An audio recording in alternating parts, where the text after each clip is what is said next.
Assalamualaikum warahmatullahi wabarakatuh. Perkenalkan, nama saya Intan Yulianti, saya dari Prodi D3 Keperawatan Universitas Pendidikan Indonesia.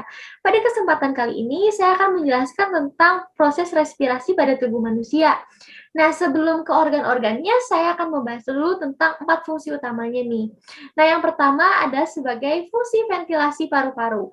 Nah, pada fungsi ventilasi paru-paru ini akan membahas tentang 2 subbab, yaitu ekspirasi dan inspirasi. Nah, untuk inspirasi sendiri yaitu menghirup udara.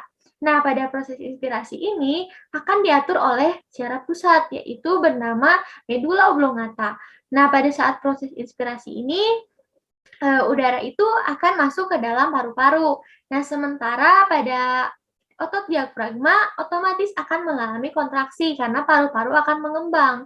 Nah, sementara untuk proses yang namanya ekspirasi, nah proses ini adalah pada proses pengeluaran atau menghembuskan udara. Nah, pada proses ekspirasi ini, maka otomatis otot diafragma akan mengalami relaksasi. Nah, fungsi yang kedua ini adalah sebagai pernapasan luar. Pernapasan luar itu di mana saat pertukaran gas-gas, nah di mana saat oksigen itu akan diikat di dalam darah. Sementara kalau misalnya gas karbon dioksida itu akan di dalam darah tapi akan dialirkan menuju ke paru-paru. Nah, selanjutnya yang ketiga. Yang ketiga ini fungsinya yaitu sebagai transportasi gas. Nah, transportasi gas ini berkaitan langsung dengan yang namanya sistem kardiovaskular. Nah, pada sistem kardiovaskular atau misalnya pada saat kerja jantung ini, kalau misalnya darah yang banyak atau kaya akan oksigen, maka akan dialirkan ke seluruh tubuh. Sementara kalau misalnya darah yang sedikit atau mungkin mengandung karbon dioksida, maka akan otomatis dialirkan menuju ke paru-paru.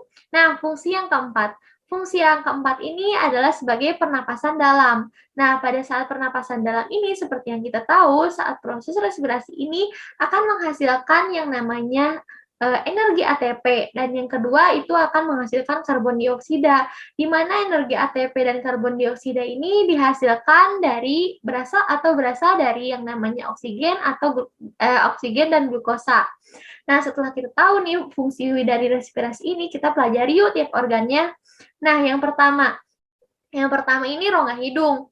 Nah, pada rongga hidung ini terdapat rambut halus. Nah, rambut halus ini seperti yang kita tahu berfungsi untuk menyaring kotoran. Selain ada rambut halus, tapi juga terdapat lendir. Nah, lendir ini banyak sekali mengandung silia atau untuk memisah tuh yang namanya bakteri. Jadi biar bakteri itu nggak masuk ke dalam tubuh kita. Nah, selanjutnya setelah hidung ada yang namanya faring. Nah, pada faring ini, seperti yang kita tahu, faring itu bentuknya itu seperti pipa. Nah, di faring ini, kalau misalnya kita telah lagi, dan faring ini terdapat tempat mengumpulnya yang namanya amandel. Nah, jadi berkumpulnya tuh di faring. Nah, faring ini ada yang namanya orofaring. Nah, orofaring ini kalau saya sebut itu seperti pintu. Jadi bisa ngemisahin tuh yang namanya sistem pernapasan dan juga sistem pencernaan. Jadi seperti menutup, kalau misalnya paru-parunya itu akan menutup kalau misalnya kita sedang makan. Jadi makanannya itu nggak masuk ke dalam paru-paru. Sementara kalau kita sedang bernapas, maka sistem pencernaan akan tertutup. Seperti itu kurang lebih. Nah, kalau udah faring, kita langsung bahas tentang laring. Nah, di laring ini kita itu ada yang namanya seka-seka. Nah, kurang lebih ada 9 seka. Nah, di otot-ototnya laring ini terdapat namanya otot pita suara. Jadi, kenapa sih kita bisa bersuara, kita bisa berbicara? Nah, itu tuh karena laring ini. Nah, selanjutnya kita membahas tentang yang namanya trakea. Nah, pada trakea ini ada 4 lapisannya. Yang pertama ada mukosa, ada submukosa, terus ada tulang rawan hialin, terus ada yang namanya adventitia. Nah, kalau udah dari trakea, lanjut lagi ada yang namanya bronkus. Nah, bronkus ini adalah cabang selanjutnya dari trakea. Bronkus itu ada bronkus kanan dan ada bronkus kiri. Paru-paru itu ternyata lebih besar yang sebelah kanan dibanding sebelah kiri. Nah, selanjutnya setelah membahas bronkus, ada yang namanya bronkus itu ada kanan, ada kiri kan. Terus ada juga yang namanya bronkus sekunder dan ada yang namanya bronkus tersier. Nah, udah gitu kalau misalnya selanjutnya ada yang namanya pohon. pohon bronkial. Nah, pohon bronkial ini itu kayak semacam cabangnya lagi dari bronkus. Nah, kalau misalnya sedang berolahraga. Nah, saat kita berolahraga, maka kita memerlukan oksigen yang banyak kan. Jadi si pohon bronkial ini akan mengembang. Nah, kalau misalnya kita berada di perkotaan yang banyak banget polusi, maka si pohon bronkial ini akan menyusut. Nah, pada saat menyusut ini kenapa sih biar si polusinya itu nggak banyak atau nggak ikut masuk ke dalam paru-paru. Nah, sementara di dalam pohon bronkial ini ada beberapa kesamaan sama hidung, yaitu ada lendir yang fungsinya itu sama, yaitu fungsinya itu ada yang namanya lendirnya itu sitial. Nah, lendir sitial ini itu berfungsi sebagai biar bakteri itu nggak ikut masuk ke dalam paru-paru. Nah, kalau udah ke pohon bronkial, kita akan membahas tentang bronkiolus. Nah, di bronkiolus ini ada yang namanya tempat pertukaran oksigen dan karbon dioksida. Nah, kalau misalnya gini, kalau yang terhirup itu misalnya oksigen ya, maka akan dialirkan ke semua sel.